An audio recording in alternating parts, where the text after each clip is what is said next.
Welcome, geometry students. Today we're going to learn how to find and apply the volume of a sphere. Keep in mind a sphere is just a ball-shaped object. So when we find the volume of a sphere, we're going to use the formula 4/3 pi times the radius cubed, where r is the radius of the square. One way that I try to differentiate between the surface area of a sphere, 4 pi r squared, and the volume of a sphere, 4/3 pi r cubed, I think of it this way. Surface area is always measured in square units.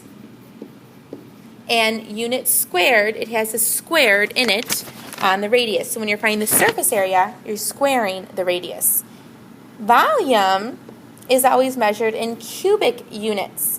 So when you have cubic units, you have the radius to the third power, and you have the divided by 3. So just to kind of help you remember the difference between those two, that might be a little way to remember when you have 4 pi r squared and 4/3 pi r cubed.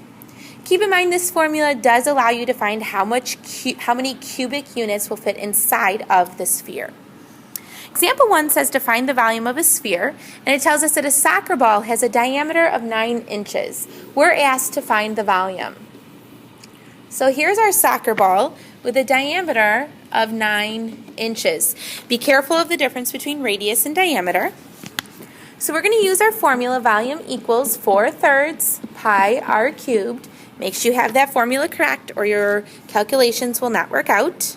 We know that since the diameter is 9 inches, the radius is 4.5 inches. So we can calculate the volume doing 4/3 pi times 4.5 to the third power. That means that the volume, or the number of cubic units that fit into this particular soccer ball, are approximately 381.7 cubic inches.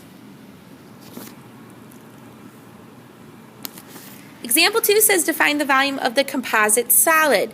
Be careful, you want to make sure you're visualizing these before you actually begin. Volume and surface area of composite solids are different because surface area, we had to think about what was exposed. Now we're actually thinking about, well, what fits into the inside of this object. So we have a cylinder. We have the entire space of that cylinder, but then we're taking out this sphere's volume. So essentially we're doing the volume of this cylinder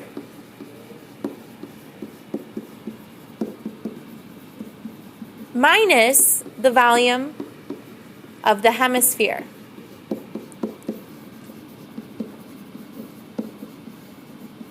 And that will allow us to find the volume of the composite solid. Well, the volume of the cylinder, since the cylinder has 2 congruent bases, we can use the formula, the area of the base times the height. Well, in order to calculate the area of the base, this is our work for the cylinder, by the way, we can use the formula pi times the radius squared, which in this case is 2. So the area of the base is 4 pi, and the height of the entire figure is 2 inches. Therefore, the volume of the cylinder would be 4 pi times 2, or 8 pi.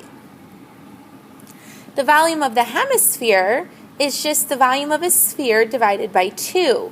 So we're going to use the formula for volume of a sphere, 4/3 pi r cubed, and divide that by 2. Well, again, we're going to use the radius to find this volume. So pi times the radius of 2 divided by 2.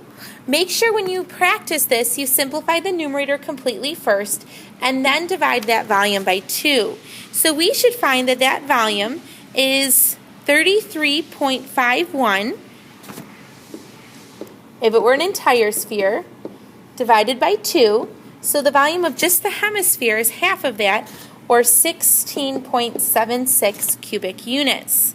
So now in order to find our result for the entire composite solid, we're going to do the cylinder's volume, 8 pi, minus 16.76 cubic units, and we should come up with a volume of 8.37 cubic inches.